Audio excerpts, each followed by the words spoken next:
আসসালামু আলাইকুম। আজকে সকালবেলা ঘুম থেকে উঠে আমরা পেঁপে নিয়ে গেছিলাম বাজারে।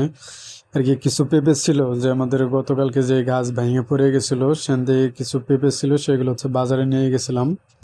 তো বাজারে যখন সকালবেলা গেছি তো তখন ভালোই ছিল, যখন বাজার একটু দাঁড়াইছি আর বৃষ্টি শুরু। তো বৃষ্টি শুরু হতে একদম পুরা শেষ।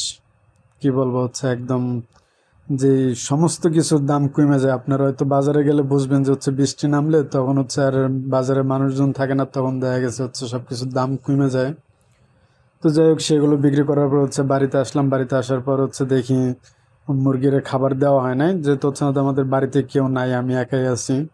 তো মুরগিগুলোর আবার খাবার টাবার দিলাম। খাবার দেওয়ার পর আমাদের কিছু আজকে ডিম ওমে দিতে হবে মুরগির। তো ডিম, 20 ডিম ছিল না আমাদের কাছে। তো ডিম এক জায়গা থেকে আনছি আমি 12টা। এনে ডিমগুলো ভালো মতন সুন্দর করে ধুইছি, দিয়ে পরিষ্কার করে তারপর মুরগিতে বসাই দিয়েছি। কেননা ডিমের মধ্যে যদি ময়লা থাকে তাহলে এই ডিমটা আর উঠতে চায় না।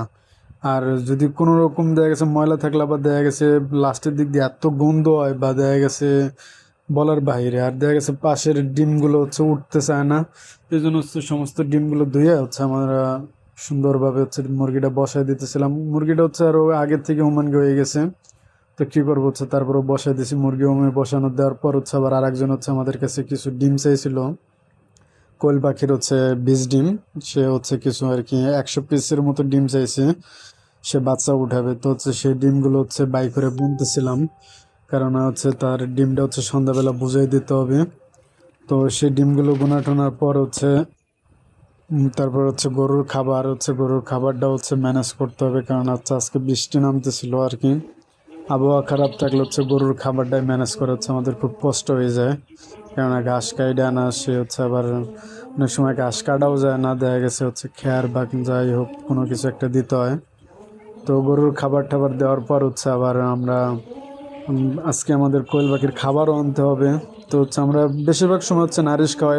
আমাদের যত বাচ্চা আপনারা দেখছেন আর কি এর আগের ভিডিওতে, সমস্ত বাচ্চা আমরা নিজেরাই উঠেছি। আর প্রথমে তো আমরা কিছু ডিম আনছিলাম, আমাদের ছোট একটা ইনকিউবেটর আছে, সেটার মাধ্যমে আমরা প্রথমে অল্প কিছু বাচ্চা উঠেছি। সেটার থেকে এখন আর কি আস্তে আস্তে করে বাড়াইতেছি। আমাদের আরও কিছু ডিম মেশিন আছে, যেগুলো আজকে হ্যাচারে দিতে হবে, কারণ ওই বাচ্চাগুলো প্রায় ডিমগুলোর বয়স 14 দিন হয়ে গেছে। কারণ এখন নিচে নামাই দিলে দেওয়ার পর পানি দিয়ে স্প্রে করলে ডিমগুলো সুন্দরভাবে উঠে যাবে। আর নারিশের খাবারটা সবসময় আমরা দিই, এই জন্য লেয়ার লেয়ারটা দিই। আর যে আমাদের বাচ্চাগুলো আছে, বাচ্চাগুলোর জন্য নারিশের স্টার্টার যেটা আছে সেটা দিই।